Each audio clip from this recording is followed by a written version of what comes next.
సంగతుల విషయమై నోవహు హెచ్చరించబడ్డాడు. అందులో పైనుండి జలాలు రావడం. విశ్వాసం అనేది నిరీక్షింపబడు వాటి యొక్క నిజ స్వరూపము, అదృశ్యమే అయినవి ఉన్నవి అన్నటకు రుజువునై ఉన్నదని హెబ్రీ పత్రిక 11:1 రాస్తుంది. ప్రియులారా,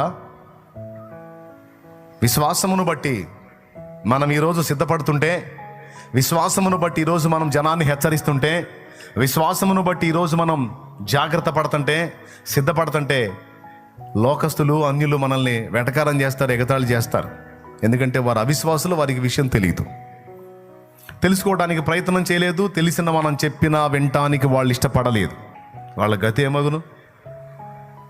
నోవా జలప్రళయంలో ఏమయ్యానో అదే అగును. ఇక్కడ నోవహును కూడా దేవుడు రక్షించడానికి ఒక పని చెప్పాడు. ఒకవేళ నోవహు అది చేయకపోతే నోవహును కూడా దేవుడు